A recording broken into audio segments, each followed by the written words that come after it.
So sometimes rating such a man is a difficult task, to be honest.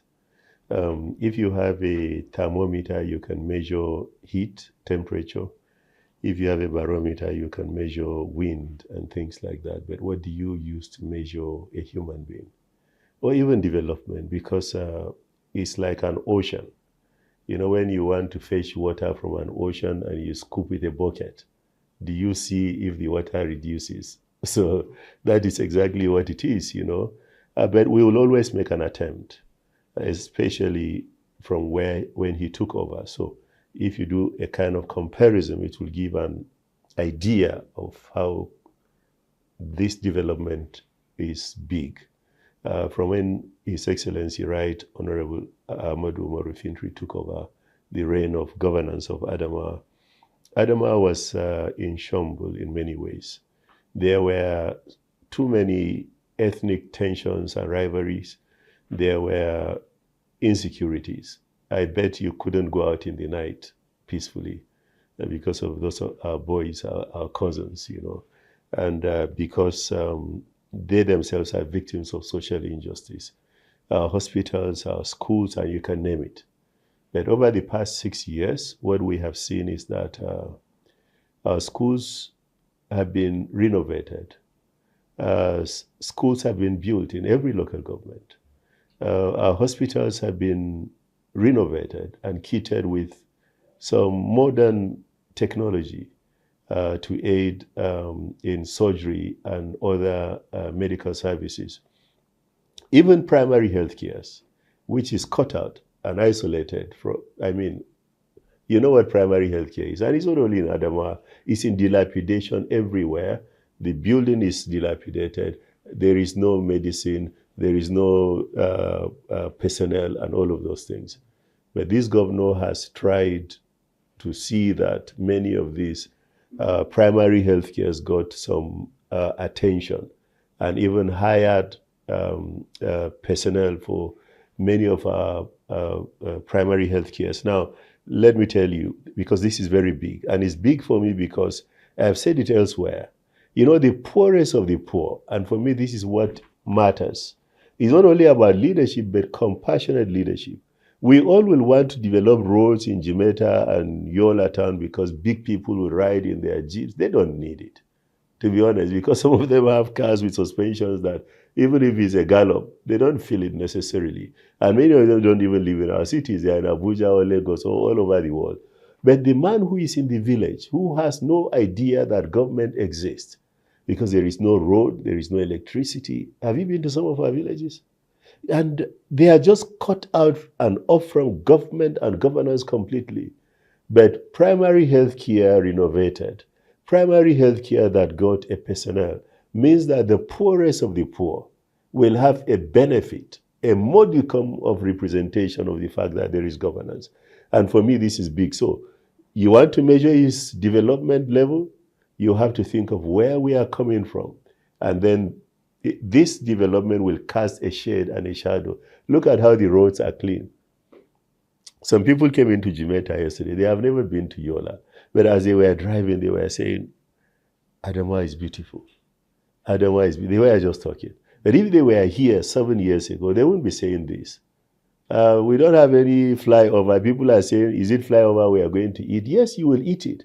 Because tomorrow you will see that the money you are spending on traffic, the fuel you are burning in traffic is now in your pocket because the roads have been expanded. So this is economic activity. If we don't have it, we'll be stuck in traffic. Our monies will be depleted. And not only that, if the roads are not good, we will have to keep going to the mechanics to fix our shocks. Now, the monies you are supposed to use for those things are in your pocket.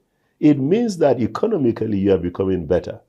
And I can go on and on to describe how monumental these developmental strides are. And believe you me, Adamawa people will know how important these things are until another 4 years from now. So 2 more years for him to go, and maybe 2 more years to get another person who will take over from him, who would have begun to aggregate these things into economic viability. Then we will know that Governor Ahmadu Fintiri is, as I call him, Colossus. I call him Colossus. And please take it from me, I'm not a press singer. If I see anything he does that is not well, I will be man enough to say, Your Excellency, sir, with respect, this is not right. And he won't be angry because I think he has a listening ear. And I can prove in million times that he has a listening ear. So this is what it is. I don't know if I've entered sufficiently. But this is of measuring development. And I can use global economic indices for measuring development to even say it. But I believe that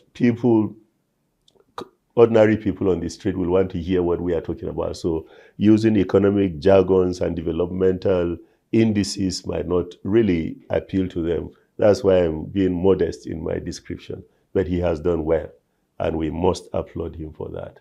And he has I drop my heart for him, yes. Just so that people would know. Earlier when someone asks, it has a political undertone. And if you take this thing out, I'll be very happy because it will vindicate me, it will vindicate the governor. Everything I have said about Governor Fintiri, I have never set my eyes on him one-on-one. We have never sat down to talk. And it's on purpose. It's on purpose. So he does not know me as a person, apart from maybe he too is reading. And maybe he's watching TVs. And I know people who are very close to him. I want to give him the benefit of the doubt. And I am hearing people calling, Durkwa, come and contest, come and lead. And I tell people, I am of age. When it is time, I will make the declaration. Now the question is, do I have the competency to lead this state? Excuse me, is that a question? Is that a question? You need to know my strength in leadership. So the lizard would fall down and, Agama lizard and shake his head. Even if someone is not praising it, it praises itself that I did well. When I talk about myself, I do because it is so. I have a strong hand in leadership, and I have traveled around the world and different places. I've interfaced with different people. I've discussed economics, I've discussed development, humanities, peace building, social justice, and all of those things. So if Adamawa people call me to lead, and that time comes, we will make the decision, we'll make the declaration. But before that time, I stand to say that I did not have a conversation with the governor. We have never met one-on-one, except for where there is a public gathering and I'm way there, sitting hidden somewhere, and I see him. He will be shocked that I'm this tall. I think so. That's how real it is. So let people go to rest. He did not anoint me.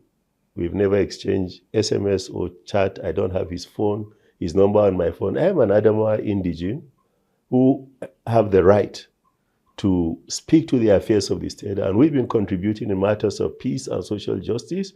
We've been talking in communities, and we are positioning ourselves. Should the time and chance come, we will take it. It's not a problem. And I think, without sounding too highly of myself, if I do that, when that happens, Adamawa will be better off. And you write it in your diary. Go and keep it. Yeah, go and keep it. Adamawa will be better off. Adamawa will be great. I'm not saying there are no people who could do that. Let them speak for themselves as well. But I can speak of myself because I know my competencies and I know my character. And the rest is history. People will get to know. So.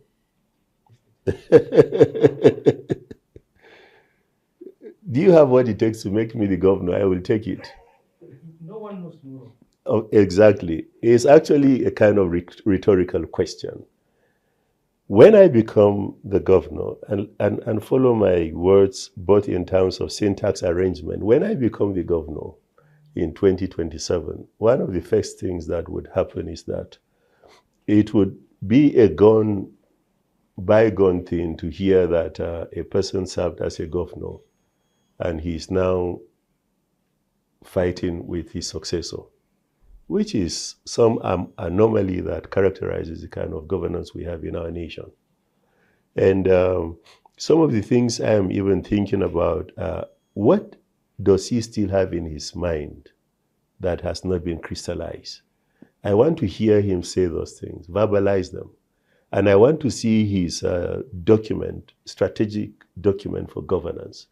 So that, because you see, governance is about continuity.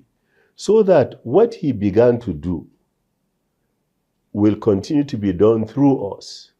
And I make a strong appeal that whoever becomes, should it not be me, should hear this and take it seriously. So that what he has done is being maintained, but is also being strengthened and being expanded until everywhere is permeated. So that there will be no road that is left undone. So that there is no school that is not renovated with modern learning method gadgets. So that there is no hospital that is not kitted with MRI scans and all of these modern day diagnostic tools that would make life easy or easier for people.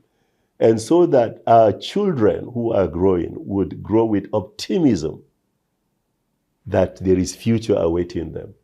But up until now, I hope you know that our children don't know that they have a future, because they see how their parents are struggling to pay school fees. So what they are saying is, what becomes of me in my day? Would I be able to pay my own children's school fees? So they don't have positive outlook to the future because of what they are seeing their parents going through. So you hear people saying, if this is what it means to be a civil servant, God forbid. But some of the most celebrated people in our nation today were people who served in the civil service.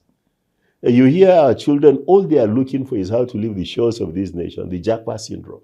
Why? Because they don't have hope that this nation is going to work. So these are some of the dilemmas that we are faced with. So yeah, when you ask the question, what will I do? Is first and foremost to understand what is in his mind. And I mean it. We'll sit down, and I want to see the strategic document for governance and see where they stopped and where we need to continue. I will add a bit of the things I have in my mind, but whatever has been must continue. As a matter of fact, we would, by policy, make that Adamawa has a developmental document, should in case we don't have or it has not been gazetted, so that it is now the Adamawa People Project, that anyone who comes into governance does not have right to determine what development is, but there is a blueprint. So that every now and then we are adding block upon block, layer upon layer, and then we'll become a civilization, and a big one for that matter. So those are some of the things in my mind. Yeah.